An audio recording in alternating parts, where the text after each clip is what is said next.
السلام علیکم. کیسی طبیعت ہے بھائی؟ امید ہے آپ لوگ سب خیریت سے ہوں گے.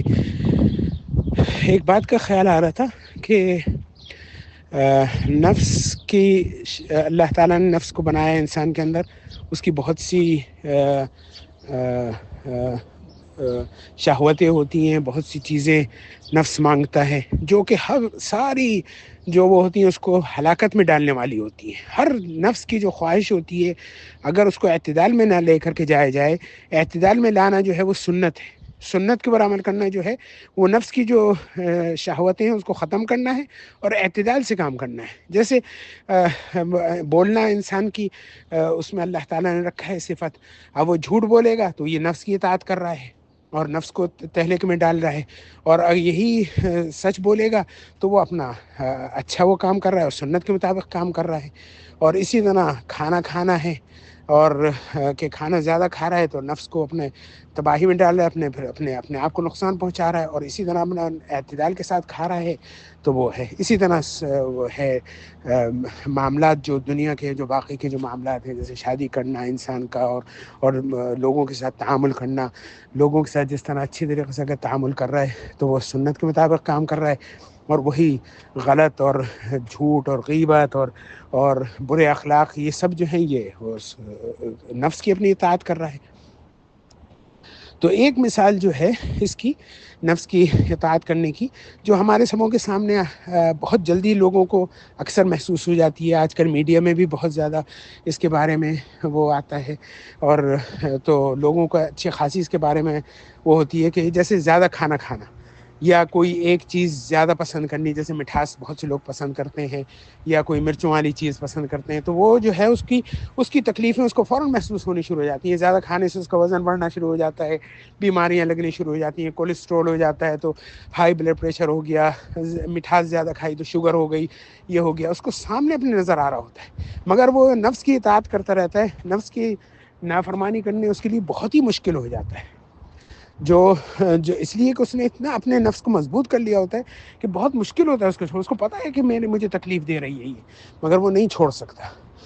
تو جو بھی ہم لوگ نفس کی اطاعت کرتے ہیں تو اس کا معاملہ بھی اسی طرح ہوتا ہے، تباہی مچا دیتا ہے اندر وہ جسم کے، جس طرح یہ زیادہ کھانے سے ہمیں نظر آتا ہے. اب یہ ہے کہ ہمیں محسوس نہیں ہوتا، ہم نے جھوٹ بول دیا، ہمیں پتہ ہی نہیں کہ اندر ہوا کیا. ہمارے وہ جو ہے وہ اندر اس جھوٹ نے ہمارے نفس کی اطاعت کری، نفس کو مضبوط کرا، ہم نے سنت کے خلاف بات کری، تو وہ اندر جو تباہی مچ گئی وہ ہمیں پتہ ہی نہیں، ہمیں محسوس نہیں ہوتی. اگر صاف ستھرے نفس ہوتے ہمارے تو ہمیں بھی محسوس ہوتا.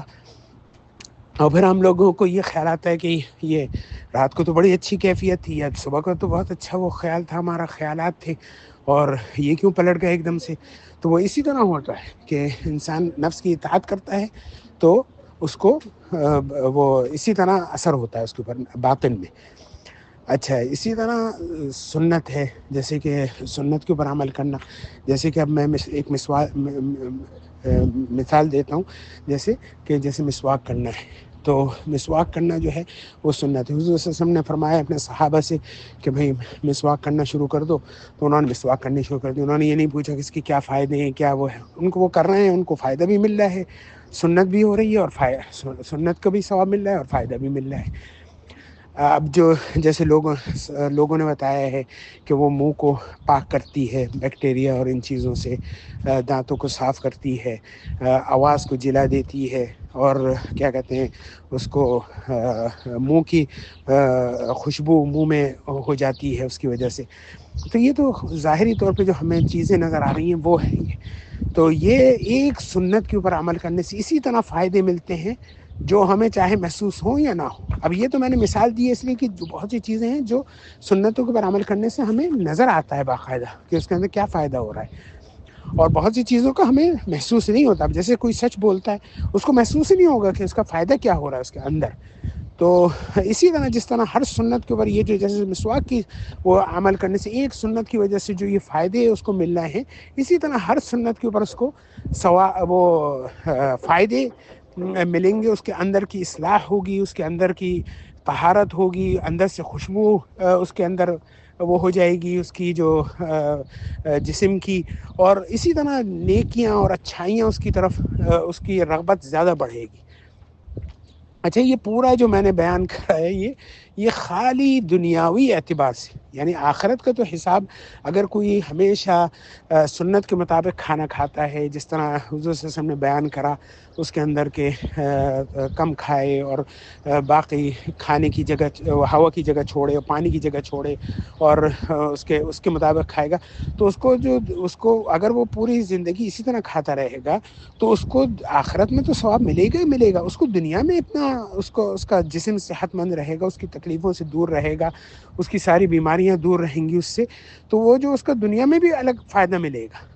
اسی طرح سنتوں کے اوپر عمل کرنا، تو انسان کو یہ چاہیے، یہ تو اگر کوئی ذرا سا سوچے عقل سے تو اس کو یہ محسوس ہو جانا چاہیے کہ یہ سنت کے اوپر عمل کرنا اور نفس کی اطاعت نہ کرنا، یہ تو ہمیں اگر کوئی آخرت کا ثواب بھی نہ ہوتا پھر بھی ہمیں یہ کرنا چاہیے تھا، اس لیے عقل یہی کہتی ہے اس وقت۔ تو اللہ تعالی ہمیں توفیق دے کہ ہم لوگ